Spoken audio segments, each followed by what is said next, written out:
Breaking right now, Vice President Harris's campaign, which just began today, has announced a whopping $81 million fundraising haul since she entered the race. That is the largest 24-hour total of any candidate in U.S. history. Even the Fox propaganda network is raving about the staggering sum raised by Vice President Harris in just 24 hours. And Lara Trump, Donald Trump's daughter-in-law and the co-chair of the Republican National Committee, made a complete idiot of herself on live TV when she tried to address it.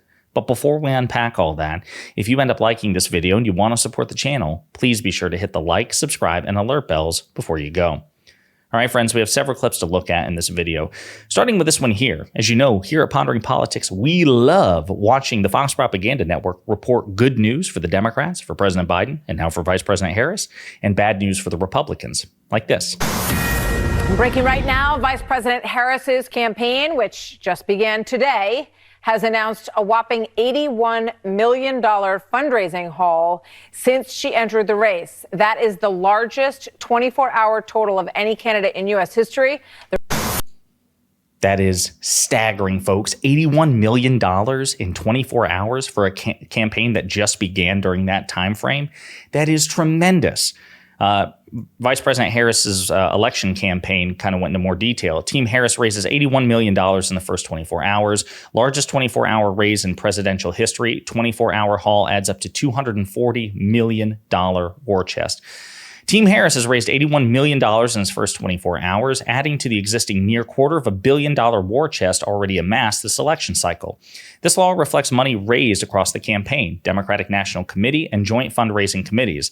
This surge of support is also accompanied by numerous endorsements from federal and state elected officials, as well as major Democratic and advocacy groups united in the effort to defeat Donald Trump this November. A look beyond the top line shows historic grassroots strength and enthusiasm for Harris for president. Over 880,000 grassroots donors made their donations in the past 24 hours, 60% of whom made their first contribution of the 2024 cycle. That's staggering, okay? 880,000 grassroots donors, 60% of whom the first time they've donated in 2024. That does strongly indicate a renewed interest, a renewed resurgence of the Democratic coalition. Team Harris's 24-hour raise is the highest 24-hour raise of any candidate in history. That includes President Biden and Donald Trump. In the last 24 hours, Team Harris has added 43,000 new recurring donors, with over half of these recurring donors signing up for weekly donations.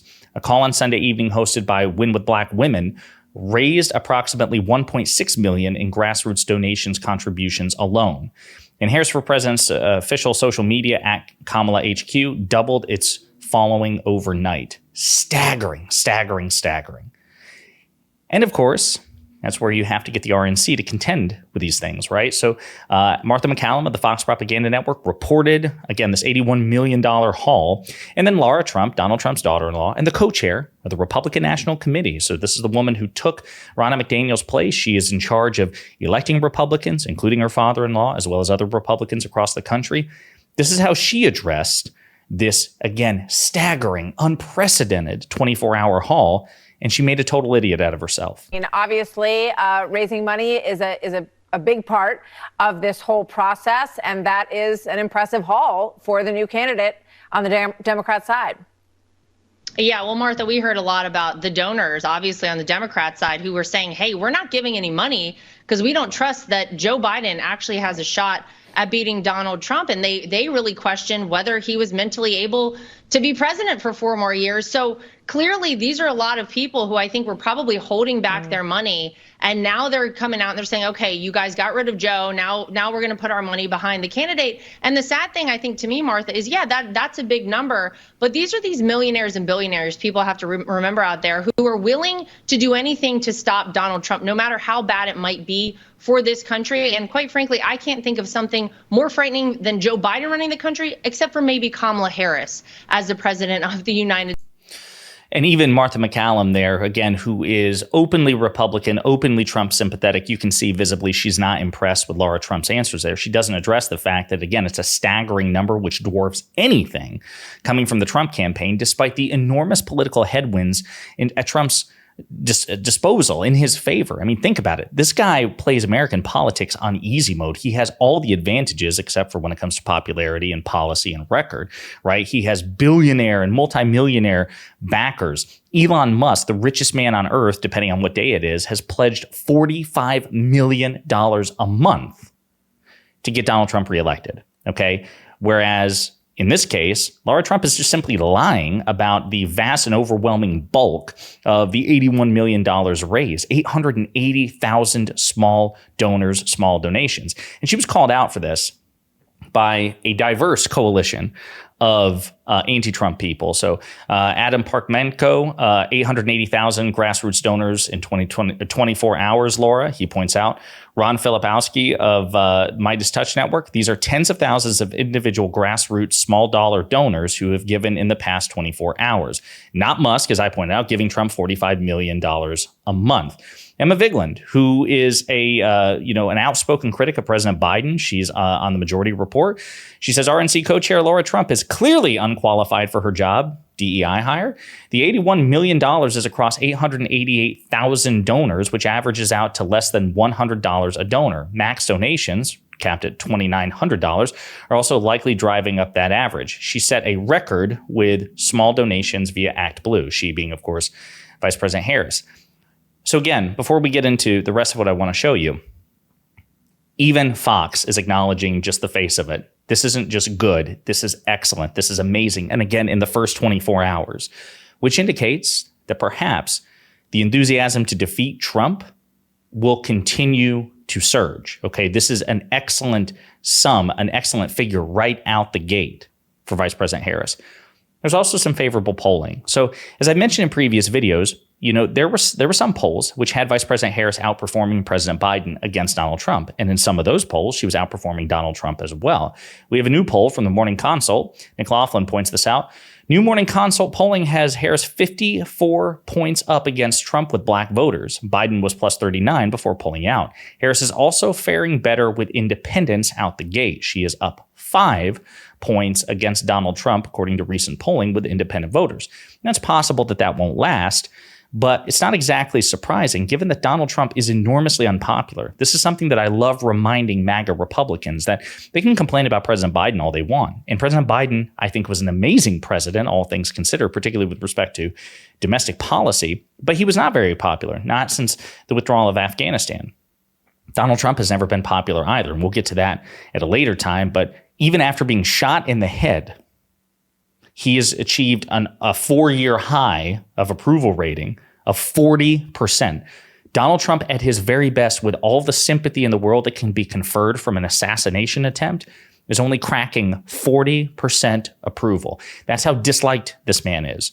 So I'm not saying that, again, victory is set in stone, but the vice president is probably more likely to win people over, or at least has the potential to win people over, more potential, than Donald Trump. Yashar Ali also points out that there are the short list, according to Washington insiders, for a potential vice presidential running mate for Vice President Harris includes Mark Kelly from Arizona, Kentucky Governor Andy Beshear, who used to be my governor, all right, an amazing governor in a red state, my current governor, North Carolina Governor Roy Cooper, and Pennsylvania Governor Josh Shapiro. And she has collected endorsements from all these people to date. That's more good news from the vice president. So Josh Shapiro, Governor Shapiro of Pennsylvania, has formally endorsed Vice President Harris. He says, President Biden is a patriot who has served our country honorably in the Senate as vice president and is one of the most consequential presidents in modern history. President Biden has gotten an incredible amount done to move our country forward, defend our democracy, and protect real freedom. I'm proud to work side by side and I'm grateful for his leadership and unwavering commitment to delivering for Pennsylvania, the Commonwealth that raised him. And then he formally endorsed Vice President Harris. Gavin Newsom also thanked President Biden for his accomplishments. He has also formally endorsed Vice President Harris. Same thing with Gretchen Whitmer. So she is collecting, Vice President Harris, all of the major endorsements that she needs to really sweep up this nomination, which, by the way, has not been formalized yet, right? The Democratic National Convention is in a week or so, right? It's not happened yet. So there's still time, in theory, for Vice President Harris to be challenged. But at the end of the day, she's got the numbers. She's got the endorsement of the sitting president and the formerly presumptive Democratic nominee. and all the major endorsements. And by the way, even AOC, right, who was riding with Biden until the president dropped out. She has also formally endorsed Vice President Harris. So let's to recap, a staggering fundraising sum, pretty good polling, or at least promising polling right out the gate, and key endorsements which she needs to wrap up the nomination. Again, victory is not set in stone by any stretch of the imagination, but there is clearly a renewed, resurgent interest and energy behind the Democratic Party because of Vice President Kamala Harris's assumption of the presumptive nominee. And it'd be interesting to see where it goes. But again, Lara Trump on the Fox Propaganda Network just making a complete idiot out of herself, lying about the quality and the nature of the $81 million that Vice President Harris raised in 24 hours. And even Fox News doesn't seem to be impressed by her lies. Let me know what you think in the comments.